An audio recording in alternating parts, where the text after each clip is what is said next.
Hello everyone, my name is Michael DeMeo, and along with Evan and Ponch, we are going to be talking about anonymizers and why they should stay legal. So what are anonymizers anyway?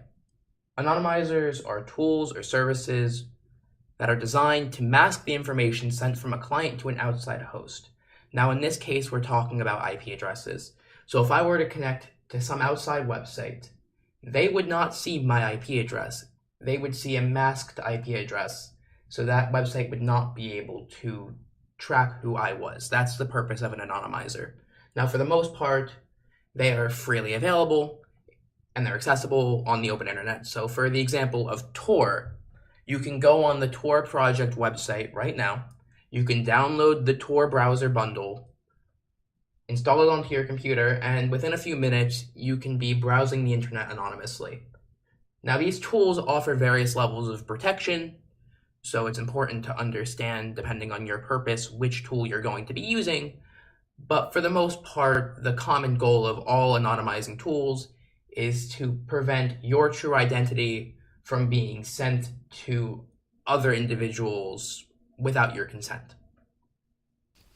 The proposition that we'll be arguing for is the con side. So we believe that anonymizers should be illegal. We believe that anonymous proxies such as Tor have many pros, and they have a lot to offer in today's internet-driven world.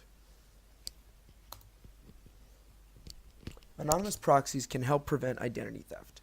Now, it's no secret that nowadays corporations are very irresponsible with consumer data. Take a look at the Equifax data breach, which resulted in millions of social security numbers being released and stolen by hackers. Or the Marriott data breach, which resulted in a lot of credit card numbers being stolen. This identity theft hurts millions of Americans every year. And data breaches like the ones that happened with Equifax and Marriott and a lack of privacy online contribute to this identity theft, which is only growing every year. Anonymizers such as Tor can offer online privacy, and they can help protect consumers, and they can help prevent identity theft.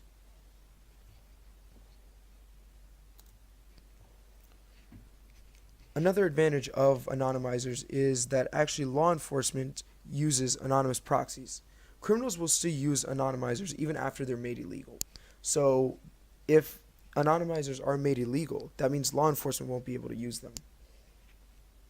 Law enforcement uses Tor and other anonymizers for many reasons. They use it for online surveillance, to surf questionable websites and services without leaving any tracks.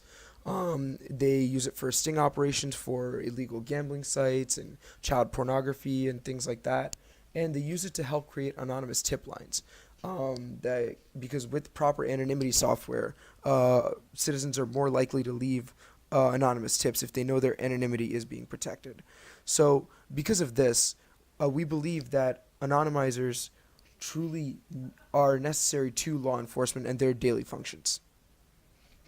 Another benefit of anonymizers is the added level of privacy and security that it brings. So using anonymizers adds another level of privacy and encryption. So what anonymizers actually allow you to do, for example, Tor, what it can allow you can do is surf the web without having to worry about anybody tracing you or sniffing your packets of data, things like that nature. What Tor actually does is it hides your IP, and it allows you to hide your location, so it actually can't be tracked by any malicious hackers or something like that.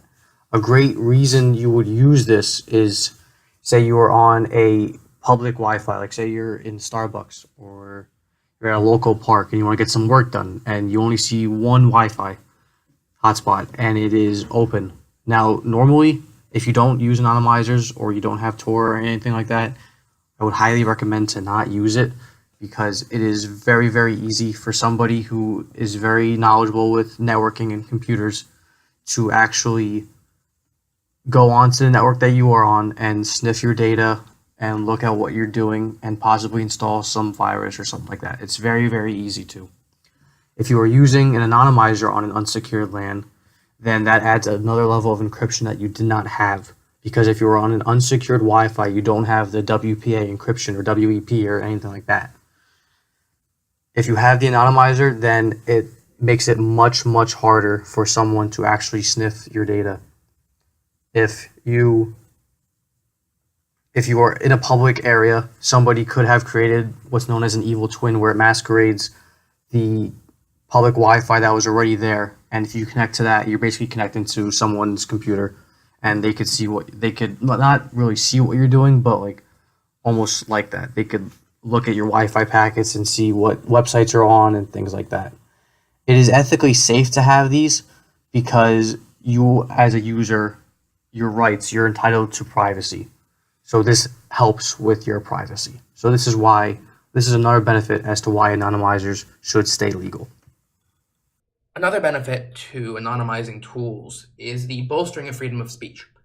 So in America, we have free speech. We have the First Amendment. It explicitly gives us the right to speak freely, speak to the press freely without fear of retaliation. However, that does not mean that there aren't times where you might not want some information associated with you that you're sharing. You might not want for people to know who you are when you're speaking. An interesting example of this was Edward Snowden. Back in 2013, he used anonymizing tools, among other things, when he was sharing the information that he had with journalists in order to protect everybody's identity. Additionally, anonymizers are a useful tool for fighting against oppressive governments. Some governments don't have explicitly laid out the right to free speech. Some governments will prosecute you for speaking out against them or speaking certain beliefs. And if individuals still want to continue to feel empowered to speak their mind, anonymizing tools give them that opportunity to talk freely without fear of oppression or retaliation. On the other side of the fence, it also gives users of the internet the ability to read things that their government might not want for them to read. So some governments, for example, ban LGBTQ content in their nations. Anonymizers give individuals the ability to potentially circumvent those restrictions and have access to free information. And I feel like that's a very valuable thing. All right, that is our stand on anonymizers and why they should stay legal, and we look forward to hearing the con group on what they think.